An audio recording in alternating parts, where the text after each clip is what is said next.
Hi, this is Adrian from Men in Transition. I'm going to be talking to you today about being perceived male in public. Passing is the first and last obstacle a trans man faces. First to be perceived as male in public, and then to be perceived male in family. And sometimes they go the other way around. Your family will see you first before the outside world does, and sometimes it doesn't happen that way. In either case, what I'm going to be touching on today is body language, vocal intonation, not whether or not you speak high or low, but literally your vocal habits, and attitude. First thing I'm going to talk about is body language and mannerisms. One thing I've noticed with men in general is that they don't make a point of making room for other people. They don't. Well, let me rephrase.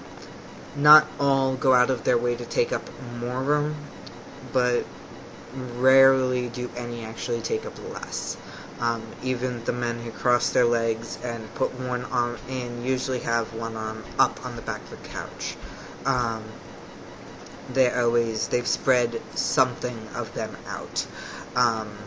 Legs get spread out straight, arms will get spread out to the sides, elbows will be flared out, knees will be flared out if their feet are in towards a chair.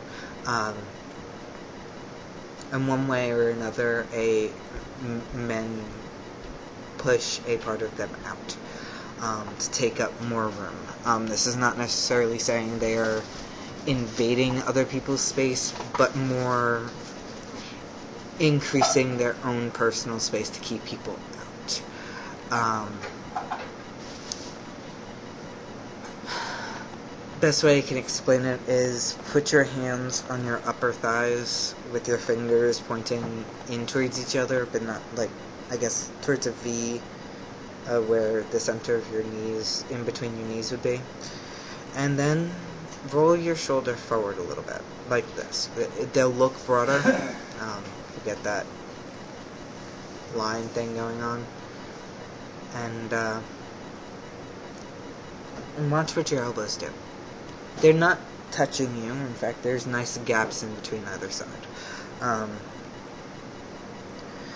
Your knees, if you're sitting in a chair, shoulder width or slightly further apart, thighs not touching.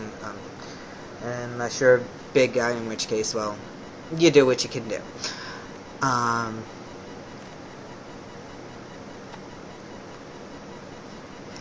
If you're short like me and your feet don't quite touch the floor, wrap your leg around the chair legs. Wrap your feet around the chair legs, and your legs will flare out a little more. It's not a feminine pose, and it can hide the fact that you've got shorter legs. I do it constantly to the point where I will accidentally click the lever on the computer chair and fall. But it's a habit I had to get into because I'm only 5'3" and some change. The whole point of this positioning is to put your broadest features forward. You're literally your cheeks. You're not angling yourself. You're not giving a side profile. You're looking at someone directly, and you're pretty much sending your entire body forward. Your whole image. This is what I am. Women have a tendency of angling. They do the whole one shoulder back, tilting the body, tilting down, tilting this way, damn near spinning their head around to have a certain demure look. They make themselves smaller, they cross their legs, they bring their arms in, tuck their elbows. They don't really invade space, and they make sure that their personal space is as small as possible. It's if you ever get on a bus, it's a lot easier to find space next to a woman than it is a guy, because the guy is making his personal space bigger to make his day and himself more comfortable. Women set themselves up to make everyone else more comfortable. So you want to keep that in mind. You don't have to be a dick about it. You just need to remember that in the end, and I wish more women actually knew this as well, so women, if you're watching, you come first. In all things, you come first. And if you remember that you come first, you will be stepped on less. On top of basic sitting positions, standing, same concept. You take up more space. Walking, you're not bringing your arm, you're not tucking your elbows. You want to literally just roll your shoulders forward a little bit, and it makes your arms look bigger, and it actually brings them out further away from your sides, and then walk.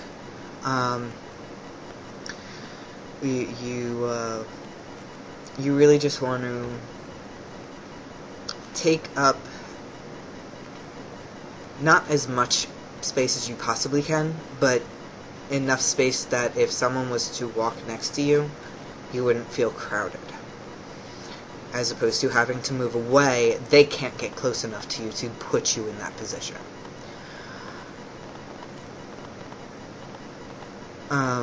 Also, you want to lift your head, where most women tilt their head down.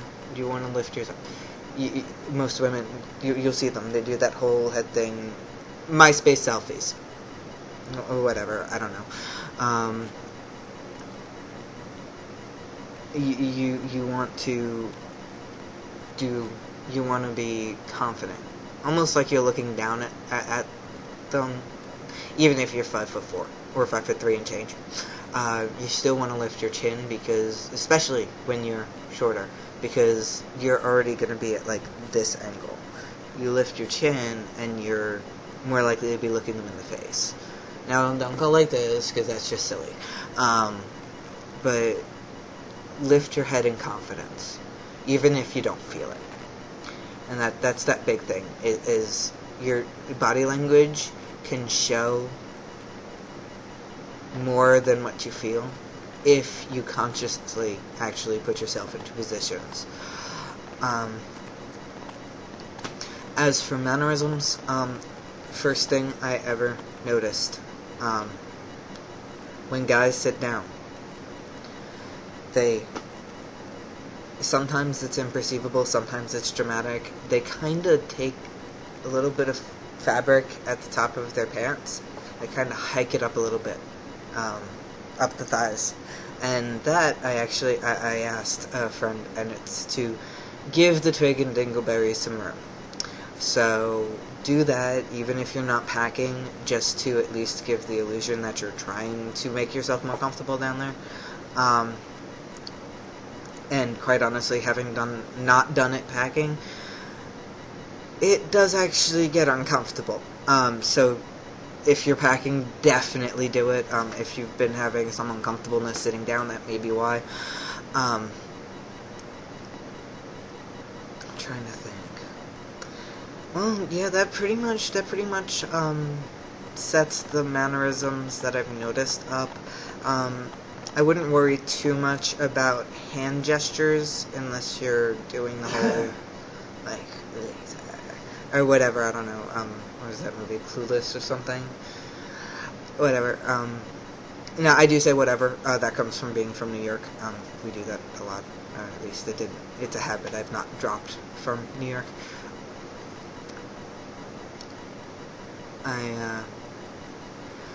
Which brings me into my next thing. Vocal intonation. You want to actually notice how you're saying I took a women's studies class, and the first things they touched on is how women speak. And the thing that they pointed out was that if you actually listen to a conversation, women have a tendency of putting qualifiers at the end. Words like, okay, right, these little qualifiers turn statements into questions and ask for validation. If you do that, cut it out. It is one of the biggest giveaways. Even if you're an effeminate man like myself, when you're not the manly man, even effeminate men tend not to add qualifiers to their sentences. It's just not something that gets done. There's a confidence level, even among effeminate men, cis males, and it's a dead giveaway. The one way I've seen, or I've gotten away with it when I almost got called out, was I was raised by a single mom. That's kind of all I knew. And they dropped it, but I was like, I was not in a position where I would have been safe had I been called out. So just keep that one in mind.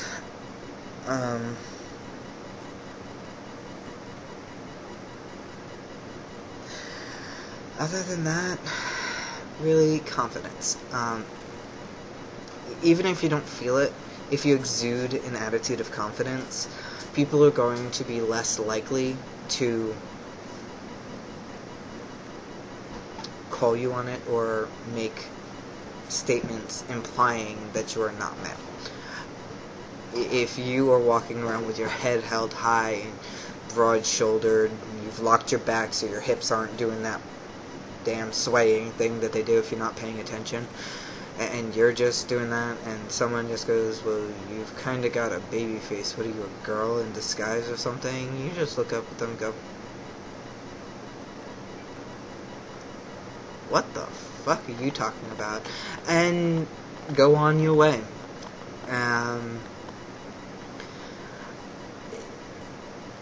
Pardon my French, by the way.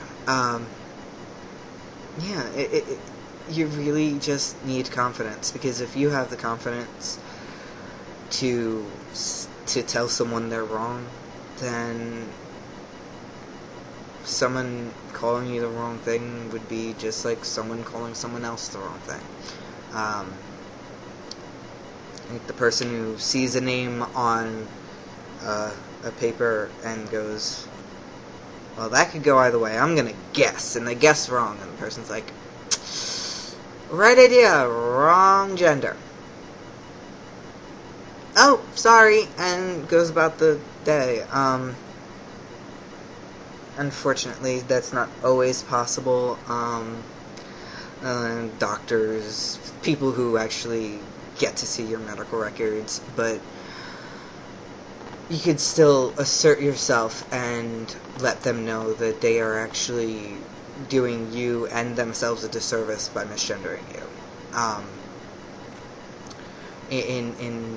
In the end, the best thing you can do for yourself to pass in public is believe in yourself and have the confidence to stand up for yourself if someone does misgender you. And I don't care what you do afterwards. You can go home, punch a hole in the wall, or cry into your pillow. But at that moment, you stand up and you say, no, I'm a guy, and you're being a dick, and walk away. And just remember, in the end, only you can define who you are. Only you can put a label on your identity. Everyone else is non-consequential in the end. You know who you are.